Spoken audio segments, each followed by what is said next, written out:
Ashama harka fuunee kabajamtootaa fi jaalatamtoota hordoftoota chaanaala keenyaa har'as Civic and Moral Education Chapter 5 Partii Soroodha walitti deebinee jirra. Partii 3 maal jedha kan jedhus kan waliin ilaalta. So partii sadaffaan kenna Constitutional Experience of Ethiopia Pre and Post 1931 jedha. Muuxannoo heera Itoophiyaa kan bara 1931 dura turee fi akkasumas bara 1931 booda jiru jedha. Mee bara 1931 durallee Itoophiyaan muuxannoo heeraa ni qabdi.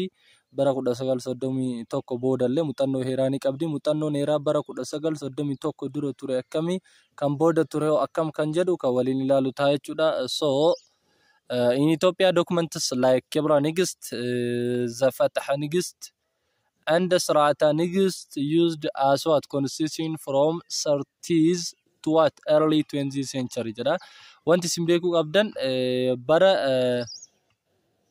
1931 dura heerri muuxannoon Itoophiyaan heera irratti qabdu takka muuxannoon heeraa Itoophiyaan qabdu saditu jira. Itoophiyaan muuxannoo heeraa gosa sadii qabdi. Takka gosoota heeraa sadiitu Itoophiyaa keessatti hojiirra oolaa ture, takka adeemsifamaa ture.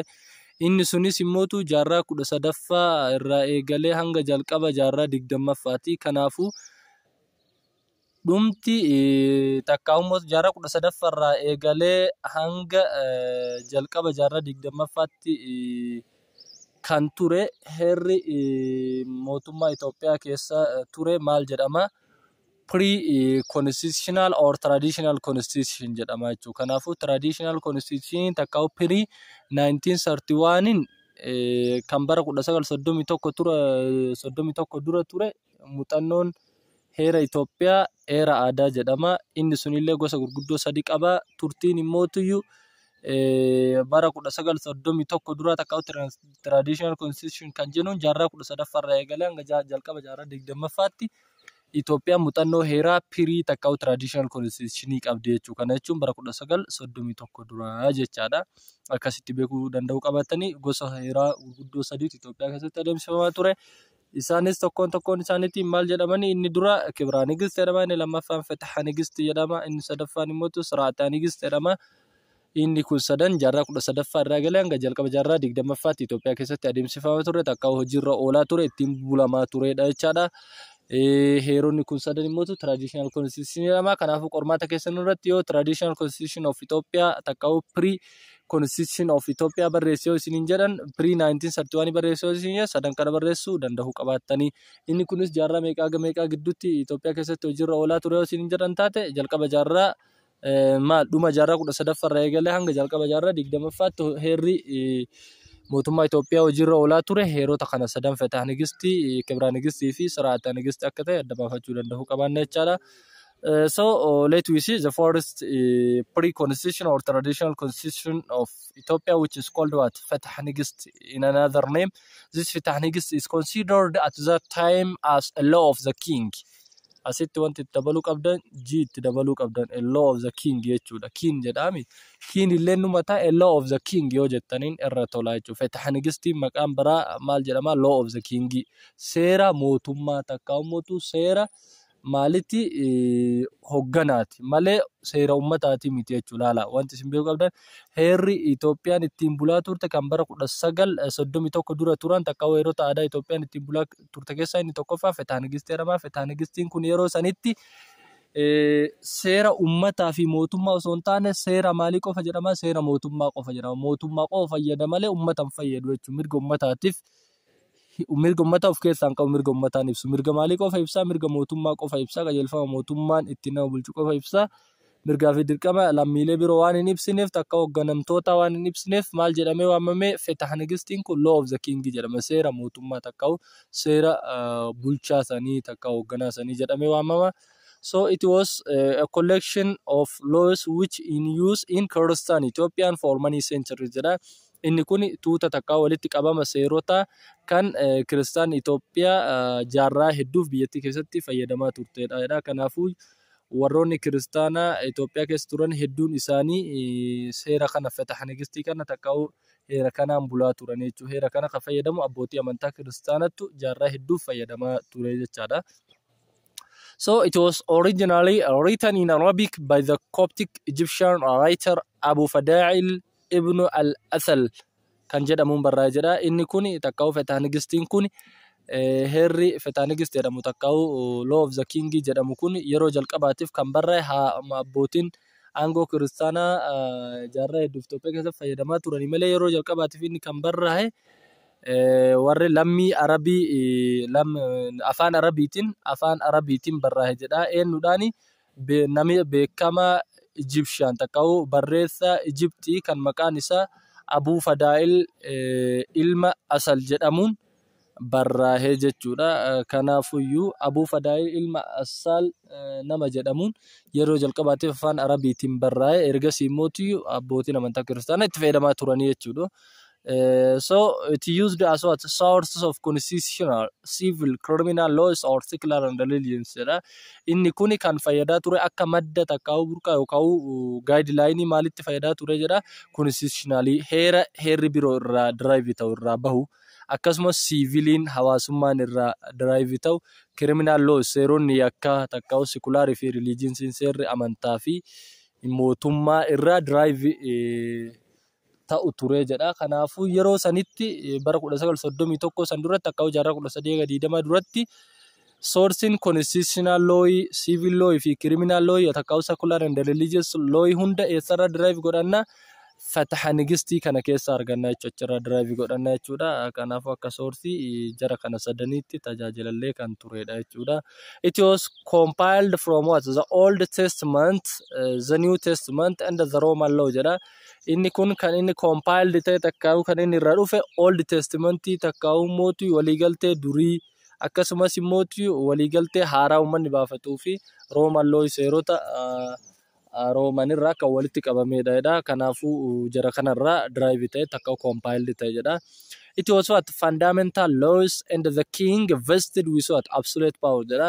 Inni kun seera bu'uura ture jedha. Yeroo sanitti fataha nigistiin kun seera bu'uura ture akkasumas immoo kan mootummaadhaaf maal vest godhudha. Absolute power mootummaadhaaf kan maal godhudha. Kingidhaaf hoogganaa saniif kan kennudha jechuudha. Mootii qofaaf absolute power vested godhaaf kennaaf jechuudha. Takka'u mootii gumaachaaf jechuudha. Ummataaf lammiidhaaf homaan oolu jechuudha. Sababa san irraaf waan inni kingii qofaaf absolute power kennuuf takka'u aangoo guutuu mootii qofaaf waan kennuuf maal jedhame laws of the king jedhamee waamame jechuudha. The throne was what? Hereditary and the king was what? Thought to be appointed divinely with what? Exceptions that rules of what? A God-given power jedha. Kanaafuu yeroo sanitti throne was hereditary jedha. Maaliin aangoon takka'u mootii bulchiinsi hereditary dha sanyummaadha jedha. The king was what? Thought. Mootummaan takka'u mootiin maalitti ilaalama jedha. Thought to be appointed divinely with exception that rules of what? God-given power. Bakka seerri mootiin tokko ittiin bulchu seera uuman namaa kenne uumarraa argama. Mootummaan uumatu nama badhaasaa uumatu mootu ebalu bulchaa ta'u jedhee murteessa jedhanii believe akkasii qaban malee wala uummatatu nu filata, uummataan filamuu qabna, uummataan shaaramuu qabna wanni jedhu hin jiru. Aangoon bakka kennaa waaqatii ittiin bulmaan illee sirna waaqatiin nuuf kenname jedhanii akkasitti amanu jechuudha. Kanaafuu fataha nigistii wantoota akkanaa kana of keessaa kan qabudha jechuudha. So inni lammaffaan immoo kibraa nigistii kan jedhamudha. Kibraa nigistiin immoo maqaan isaa biroo maal jedhama? Isa kibraa nigistii jennuun kana glory of the king jedhama. Suni maal jedhama? Seera mootummaa jedhama. Kun immoo glory of the king jedhama. Koopii takka'u mootu maallayyoo takka'u geeba yookaan warqii maalii jedhama? Mootummaa jedhama. Fakkeenyaaf mootummaan tokko warqii tokko yoo matatti dirate glory tokko takka'u fakkeenyaaf namoota motora oofan ni beeytanii barmeexa warri motora oofu wanti itti godhatan mataatti godhatan akkas bakka glory sun yoo seera mootummaa akka ta'u taate fataha nigistiin kibraa nigistiin immoo maalii mootummaati. Warqii takka'u geexii yookaan mootu geeba maalitti jedhaniin geeba mootummaati takka'u mootitti jedhaniin kibra jechuun waan ittiin boonan jechuudha. Kan ittiin boonu geexii mootummaan ittiin boonu takka'u maallayyoo mootummaati jedhaniin jechuudha. Heerri kun It was written by six Tigranian clerics in early 40th century on what mythical origins of what royal house jedha. Kanaafuu uummanni hawaasummaa osoo hin dhufin dura lammiilee Tigraay takka beeytota Tigraay jahan jaarraa 14ffaa keessa kan barraa'edha Kibraanigistiin kun.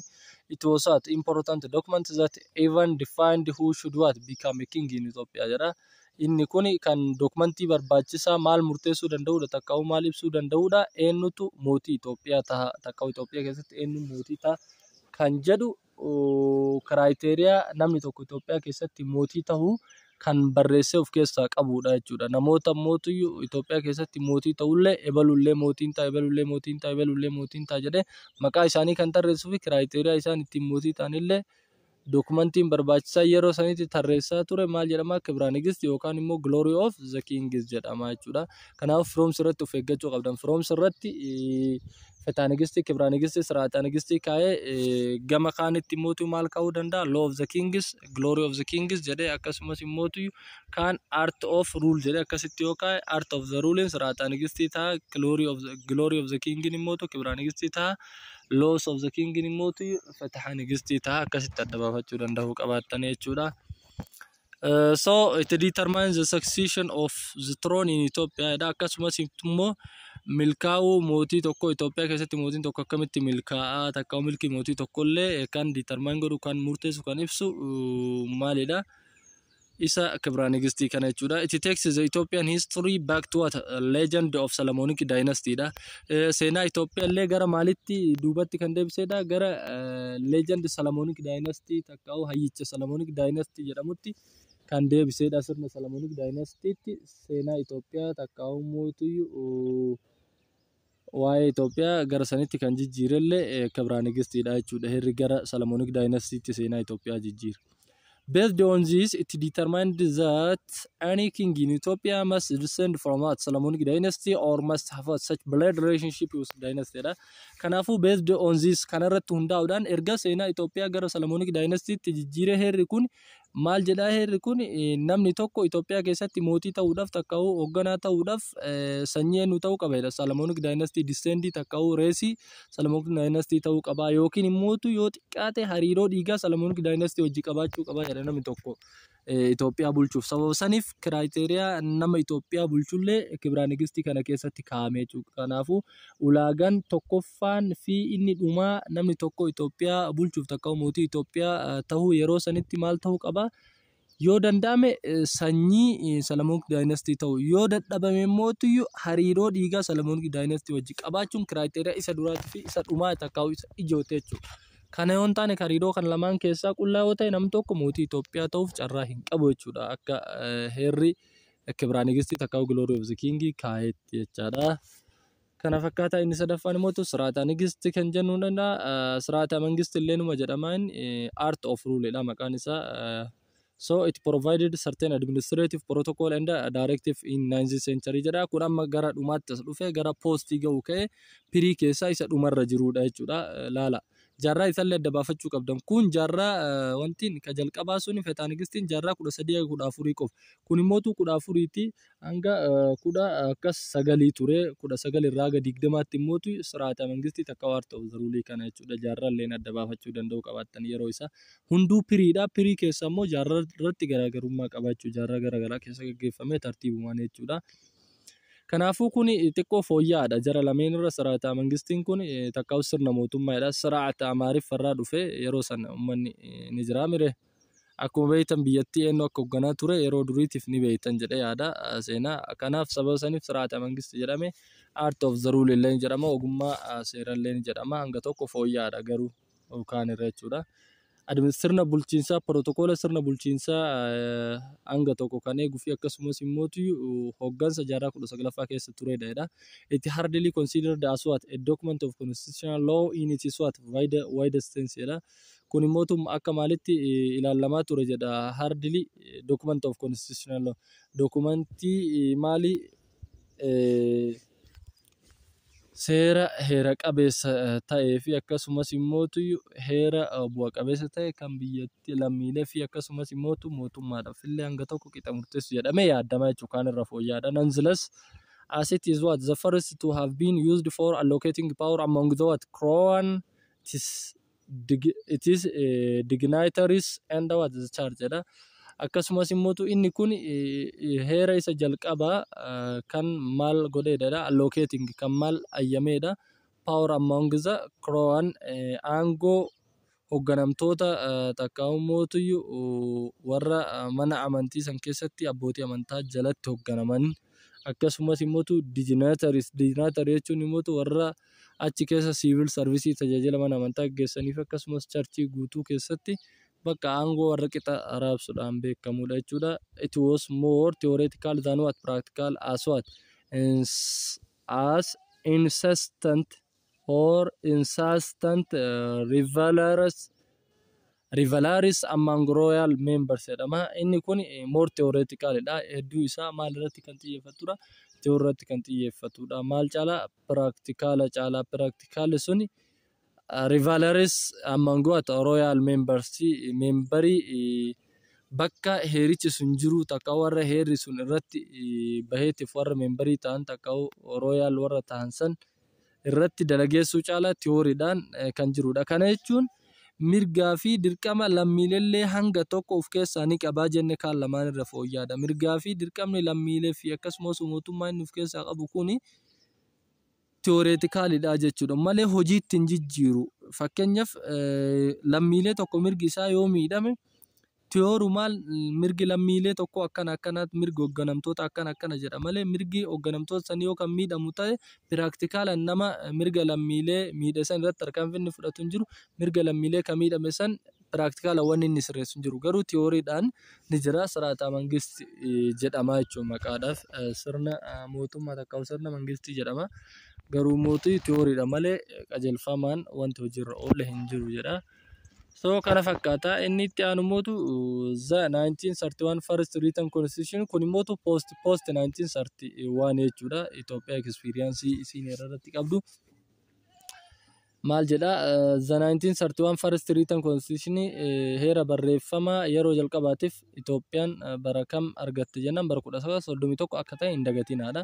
On July 16 1931 by Emperor Haile Sillaaseedhaan heera barreeffama yeroo jalqabaatiif argatte.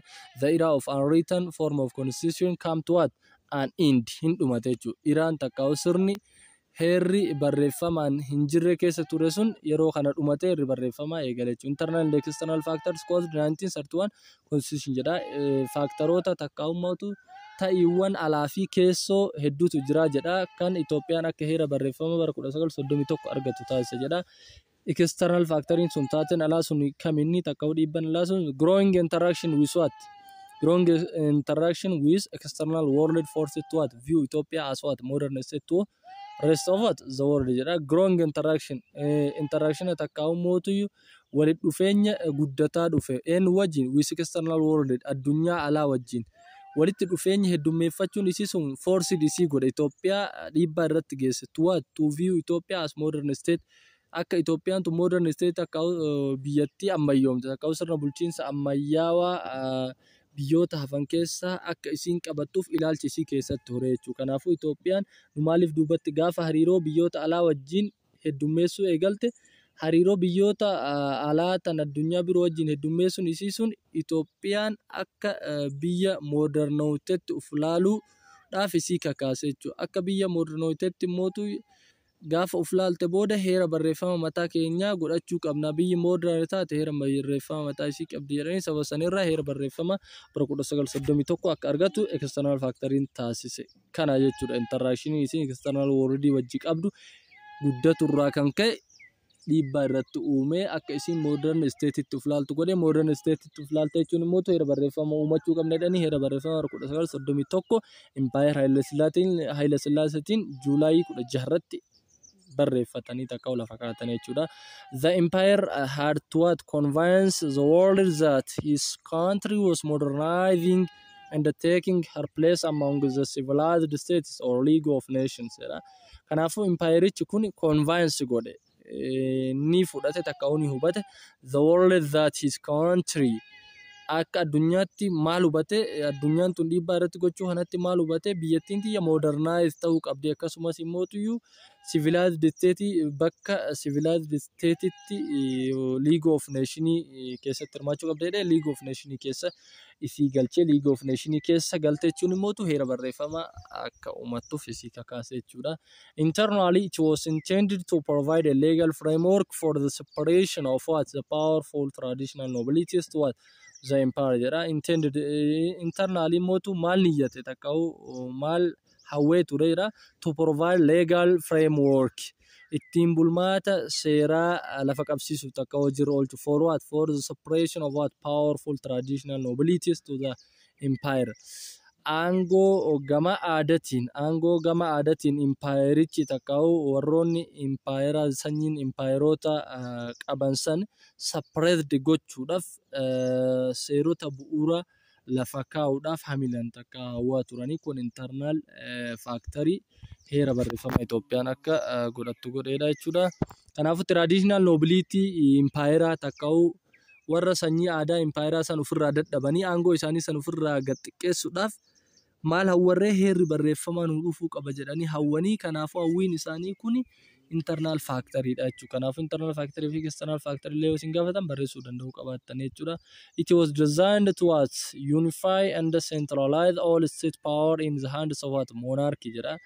It was designed to unify jedha. Isa kana unify gochuu fi akkasumas centralize gochuu jedha. All state power aangoo biyyattii hunda in the hands of monarchy. Aangoo biyyattii kan harka monarchy takka humootu harka hogganaatti maal gochuuf yaadaniiti isa design and unify and centralize gochuu barbaadaniiti jechaadha. This also marked the beginning of the what culmination of what struggle for centralization. Kun immootu gaafa heerri barreeffamaan dhufe jedhe namni kaalmita ni qabbanaa maal irratti qabsoo centralization takka humootu aangoon harka mootummaatti gidduwaleeffamuu takka ummatu galuu san irratti qaban san ni qabbaneessanii takka ummatu ni callisaa ummanni yoo heera barreeffamaa kana goone nurraa usaa waan jedhurraa ka'ee Empire Haile Sillaaseen barreessuu eegale malee ummata yaada osoo hin taane ammallee ummata kan ofirraa qabbaneessaa heerri barreeffamaa hin jira gaafa jedhu ummanni qabsoon irratti qabsaa'u kana hin laaffisa waan jedhurraa ka'ee culmination godhaa qabsoo irratti isaan qaban takka centralization aangoo kiyya irratti isaan qaban kana kaalmi gochuu qaba qabbaneessuu laaffisuu qaba kan jedhurraa kan ka'e heera barreeffamaa kana akka qopheessu isa taasise jechuudha. Inni bira kanaafuu revised constitution of 1955 dha. Bara 1955 immootu bara 1931 kan barraa'e sun kan yeroo jalqabaatiif barraa'e sun heerri barreeffamaa revised ta'anii fooyya'ee jechuudha. After 24 years yoo lakkooftan kaa waggaa kana yoo walitti qaidatan taate waggaa 24 booda taa'antu kun waggaa 24 booda jechuudha. Heerri mootummaa Itoophiyaa heerri barreeffama Itoophiyaa kan fooyya'e waggaa 24 booda the constitution was bara 1955 jechuudha. The constitution was revised due to what Federation of Eritrea in 1952 and to respond for what the issues of students movement jedha. Heerri barreeffama Itoophiyaa bara 1931 barreeffame kun bara 1955 kan fooyya'uu danda'e takka waggaa 24 sababni inni fooyya'uu danda'eef saboota gurguddoo lama tokkoffaa irratti sababa Federeeshinii Eritrea bara 1952 ka'ee fi lammaffaan immootu sochii barattoota Itoophiyaatiif deebii kennuudhaaf jedhamee dhimma sochii barattoota Itoophiyaa bara 1953 hanga 54 ta'e saniif deebii kennuu fi akkasumas immoo Federeeshinii Itoophiyaa bara 1952 eegale saniif deebii kennuuf jedhanii heera barreeffama Itoophiyaa yeroo jalqabaatiif bara 1931 barraa'e bara 1955 waggaa 24 booda fooyyessan jechuudha. Kanaafuu sababbii fooyya'uu heera mootummaa Itoophiyaa heera barreeffama mootummaa Itoophiyaa bara 1955 sababa kan ta'e wantoota gurguddoo lama akka ta'e hin dagatina. Tokkoffaa Federeeshinii Eritrea bara 1952 fi lammaffaan mootu ishuu sochii barattoota Itoophiyaa bara 1953 fi 54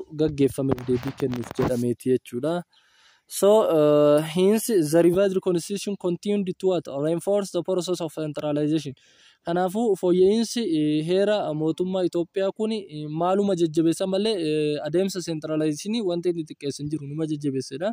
Adeemsa centralization ittuma fooyya'edha. Haga bara kanaatti centralization ittuma jira jechuudha. Aangoon mootummaa qofa biratti gabaabbatu takka'u achuma giddu waleeffatamuun ittuma fufee jedha. wanni fooyyessan jiru waan kana jechuudha. The empire was able to get more additional powers by what? Revision jedha. Indoom empayericha Haile Sillaasee suni fooyya'uu heerichaatiin takka'uu jijjiiramuu heerichaatiin paaworiin isaa additional paaworii takka'uu aangoo dabalataa argatee jedha revisionii saniin malee aangoo wanni irraa bu'e hin jiru. San caala centralized isaa ta'ee jedha. Malee decentralized hin taane dhugaaf soba irratti isin gaafatu mala.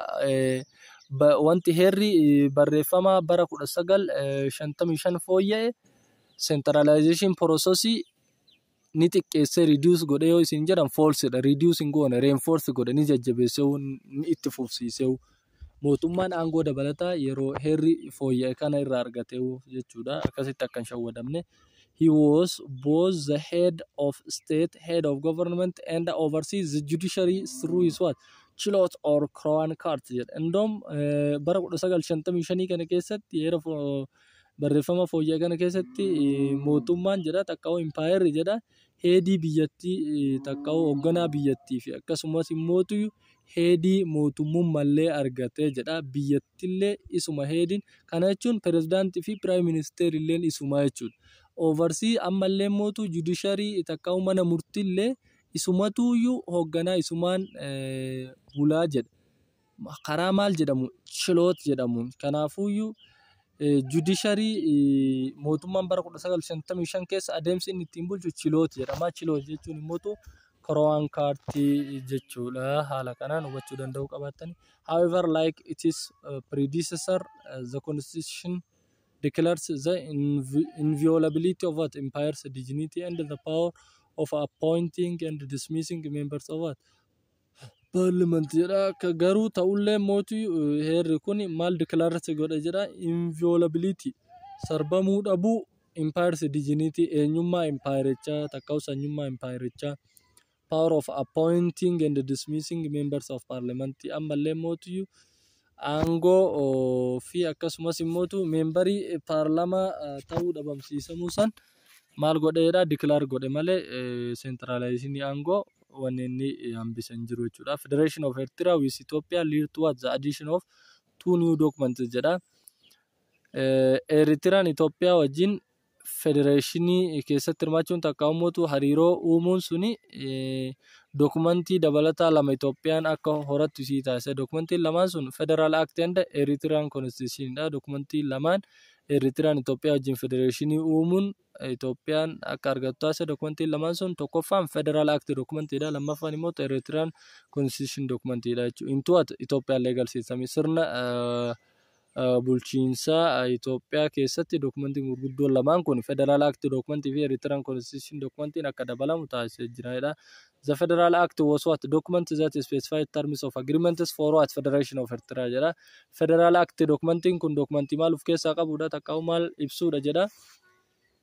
Jecha waliigaltee Itoophiyaan Eritrea wajjin goote kan of keessaa qabudha. Takka'u waliigaltee jecha waliigaltee Itoophiyaa fi Eritrea kan of keessaa qabudha.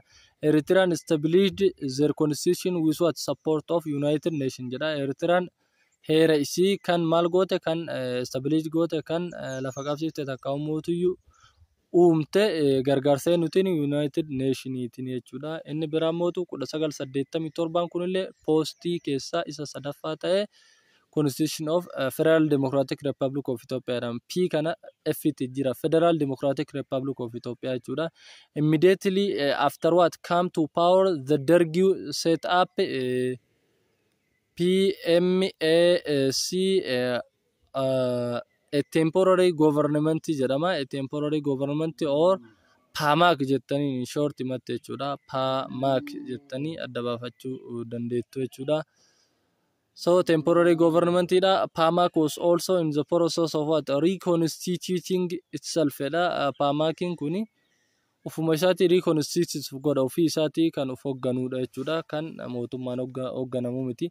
The PAMAC president or the PAMAC presented itself for what? Elections through a new party, Workers Party of Ethiopia ida. Partiin PAMAC kana filatu takka'u mootiyyuu akka filamu taasisu paartii mataa isaa danda'e qaba. Paartiin suni maal jedhama? Workers Party of Ethiopia jedhama. So election party of PAMAC is known as what? Workers Party of Ethiopia takka immoo WPE jedhamee kan waamamudha jechuudha. The party became what? The Vanguard Communist Party jedhama. Gara boodatti maalitti jijjiirame Workers Party of Ethiopia kun Vanguard Communist Party jedhama jechuudha. Kanaafuu paartiin Paamak filatu paartii kana jechuudha. After coming to power, the Dergi issued a series of what?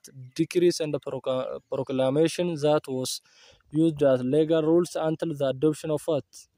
1987 constitution. Haga bara herri bara 1987 kun lafa qabatutti takka ummutu hawaasa wal fudhatutti inni kuni maal baasaa ture jedha. Dargiin kuni aangoo isaa fayyadamee serious decrease fi labsii fi akkasumas immoo tarsiimoo garagaraa hedduu tokko baasaa ture jedha. Isaan bulchaa ture. It took sweeping measures by series of decrees like nationalization of rural and urban land and extra urban houses, private schools, factories, bypassing series jedha. Kanaafuu maali rural nationalization akkasumas immoo urban land lafoota magaalaa bulchiinsa lafa magaalaa extra urban houses mana magaalaa dabalata akkasumas manneen barnootaa dhuunfaa fi warshaalee adda addaa faamaal gochuu eegale lafa qabsiisuu eegale biyyattii keessatti yeroo dargiite jechuudha. Yeroo wantoonni kun hundi bulchiinsa lafa magaalaa akkasumas immoo manneen barnootaa dhuunfaa warshaaleen dhuunfaa fi homaama namni tokko dhuunfatti qabeenya horachuu danda'e dhaabbattoota adda addaa banachuu danda'e hospitaala manneen barnootaa banachuu danda'e bara 1987 kana takka weerara dargii kana irratti jechuudha. Kanaafuu in the article 3 state would control key production jedha. Keeyyata sadaffaa irratti biyyi takka bulchiinsi tokko maal control maal to'achuu danda'u qabaatedha. Key production takka oomishtoota ijoo distribution raabsa isaa akkasumas service enterprises daldala tajaajiloota adda addaa which legalized the massive nationalization of private business. Inni sun maal kan of keessa qabudha. Nationalization private business takka business dhuunfaa jedha. Kanaafuu this may lead us to what conclusion that the time from 1974 up to 1987 was a period of constitutional vacuum in Ethiopia jedha. Kanaafuu inni kun maal conclude godhaedha maal cuunfee ibsaa dhumarratti barri 1974 Itoophiyaa keessatti yeroo heerri wayituu Itoophiyaa keessa hin jirre vacuum in Ethiopia jedhama. Constitutional vacuum heera duwwaa yeroo heerri duwwaan Itoophiyaa keessatti gaggeeffame maal jedhama bara 1974 yeroo heerri sun vacuum constitutional jedhama. Bakka vacuum jechuun iddoo duwwaa jechuudha. Heerri tokko hin jiru. Heera jechuun kan bara 1987 boodarraa dhufetu heera jedhama malee kan achi duraa sun 74 irraa eegalee hanga 87 Itoophiyaan mootummaa ce'umsaatiin bultee jechuudha. Heera hin qabdu, mootummaa hin qabdu, mootummaan isiin bultee mootummaa ce'umsaa kan yeroodhaaf irra kaa'atameen bulame jechuudha. Kanaafuu constitutional vacuum jechuun mootummaa ce'umsaa yeroo Itoophiyaan mootummaa ce'umsaatiin bulte bara 1974 hanga 1987 yoo xiqqaate turtii waggoota 13 yookaan 14 kan ta'u mootummaa ce'umsaatiin bulte jechuudha heera malee. So it was late. Dergi constitution was adopted in 1987 by Constitutional Commission and approved by referendum. Kanaafuu heerri dargii kan bara 1987 kun Itoophiyaa keessatti kan lafa qabate Constitutional Commission takka komitee heeratii fi akkasumas immoo national referendumiidhaan takka immoo paarlaamaa warroota heera fooyyessuu irratti filataman saniin mirkanaa'ee hojiirra oole jechaadha. Kanaafuu wanti nuti beekuu qabnu as to the FDR or Federal Democratic Republic Constitution, state and religion were separated for the first time. Yeroo jalqabaatiif mootummaa fi Itoophiyaan yeroo adda itti bahanidha. Federal Democratic Republic of Itoophiyaan heerri dargii kun takka Federal Democratic Republic of Itoophiyaan kun heera yeroo jalqabaatiif mootummaa fi amantiin itti adda qoodame. San duratti bara 1987 takka dargii duratti mootummaa fi Itoophiyaan tokkomaa jechuudha, adda hin baane jechuudha. Sovereignty was what declared to working people of Ethiopia jedha. Birmadummaan eenyudhaaf kenname jedha. Working people hojjettoota Itoophiyaatiif yeroo birmadummaan yeroo jalqabaatiif itti kennamellee heera dargii bara 1987 takkaa'u Federal Democratic Republic of Ethiopia irrattidha. Contains provision on democratic and human rights jedha. Akkasumas immoo labsii yookaan keeyyata mirga dimokiraasii fi mirga uumamaa dhala namaa irratti kan baasedha. Takkaa'u keeyyata kan itti kaa'edha. Yeroo jalqabaatti recognize the different cultural identities and equality of nationalities peoples jedha. Kanaafuu yeroo eenyummaan aadaa fi akkasumas walqixxummaan sabaa fi sablammootaa ittiin beekamtii argatellee bara 1987 takkaa'u heera Federal Democratic Republic of Ethiopian Constitution irratti jedha. Kanaafuu inni biraa introduced one party system by giving recognition to what WPE jedha takkaa'u Working Party of Ethiopia jechuudha. Kanaafuu party systemiin takkaa'u beekamtiin Working People of Ethiopia dhaaf takkaa'u Working Party of Ethiopia dhaaf yeroo itti kennamedha. Aimed at the principle of Marxist and Leninist ideology dha. Yeroo kanatti immoo dambiin isin ittiin bultaatu Marxist takkaa'u Capitalistii fi Leninist ideology dha. Ideology warra kana lamaan ittiin kan bulaa turtedha. Principle kanaan hoogganamti. Aimed at giving power to the people via referendum, local and national assembly jedha. Isin karratti xiyyeeffate takkaa'uun kan kaayeffatte aangoon uummata tokko kan mirkanaa'u referendamiidha, lookaalidha, national assemblyidha fi kanneen kana fakkaatanii kan mirkanaa'udha yeroo sanitti. Practically, however, it was not different from 1931 and 1951 constitution. Ta'ullee jedha hojiidhaan tiyooriidhaan kana malee practicalan heerri bara 1987 heerota bara 1931 fi bara 1955 ture san irraa wanti adda isa godhu hin jiru practicalan. Garuu theoretically irraa adda wantoota armaan olii kan haasawa. Practicalan garuu waan haasawu kana hojiirra hin oolchu jechuudha. Tiyooriidhaan haasawa malee kana fakkaata jechuudha. So inni itti aanu mootu 1995 or Federal Democratic Republic of Ethiopia Constitution kan jennuunidha jechuudha. Kanaafuyyuu inni olii PDR jedhama. PDR Constitutionii jedhama. Party jedhama inni takkaa'u Peoplesidha. People's Democratic Republic of Ethiopia dha. Kun immoo Federal Democratic Republic of Ethiopia dha. Ka olii PDR P dhaan bakka bu'a kun F dhaan bakka bu'a garaagarummaa isaati jechuudha. Kanaafuu bakka reefu jenne sanitti asitti PDR People's Democratic Republic of Ethiopia dha. FDR immoo Federal Democratic Republic of Ethiopia kan ta'edha jechuudha. Federal Democratic Republic of Ethiopian Constitution has a wider coverage of both human and democratic rights jedha. Kuni kanaafuu mirga dhala namaa kan uumamaatiif kan dimokiraasii lachuutu kan cover godhuudha kan hundi of keessa qabatudha. It has some silent features jedha. Amaloota dho'isaa muraasa tokko qaba. Isaan keessaa introduction of federalism yeroo jalqabaatiif keessatti hojiirra kan oole Federal Democratic Republic of Ethiopia takkaa'u 1995 constitution dha. Principle of self determination of collectivities waldeen tokko ufiin of bulchuu danda'uun fundamental rights and freedoms mirgoonni bu'uura fi akkasumas bilisummaan walqixxummaan affirmative actioniin dubartootaaf kennamu akkasumas manguddootaaf kennamu qotee bultootaaf kennamu horsiisee bultootaaf kennamullee heera barreeffama bara 1995 takkaa'u Federal Democratic Republic of Ethiopia Constitution kana keessatti kan lafa kaa'amedha. In chapter 2 principles popular sovereignty, constitutional supremacy, human rights, secularism, accountability and transparency are included jedha. Chapter 2 keessatti kan barreessuni heera barreeffama kan heera barreeffama bara 1995 takkaa'u Federal Democratic Republic of Ethiopia kana keessatti boqonnaa lammaffaa isaa keessatti Pirinsipiliin akkasumas immoo birmadummaan uummata olaantummaan seera fi heera mirgi dhala namaa sekulaarizimii takkaa'ummoota adda bahiinsi mootummaa fi amantii itti gaafatamummaan iftoominnii fi kanneen fakkaatan chaaptara lammaffaa Federal Democratic Republic of Ethiopia keessa kan jiranidha jechuudha. Chaaptara heerri mootummaa Itoophiyaa bara 1955 kun boqonnaa 11 keeyyata 106 kan qabudha. Boqonnaa 11 san keessaa boqonnaa lammaffaa irratti wantoonni amma olitti isinii dubbadhe kun kan keessatti walitti qabamedha jechuudha. So the constitution embodied fundamental principles which give a background to many of the rules that emerge in subsequent chapters.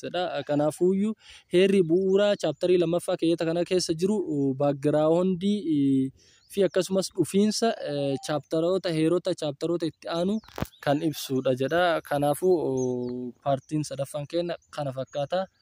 Paartii itti aanu hanga walitti deebinutti nagaan nuuf tura. Horaa bulaa isiniin jenna. Chaanala kana like, subscribe, share, comment gochuu hin dagatina jechuun dhaamsa keenya kan yeroo hundaa tahuu wajjin paartii itti aanuun rabbiin nagaa walitti nu haa deebisu. Hanga saniif horaa bulaa nagaan nuuf tura.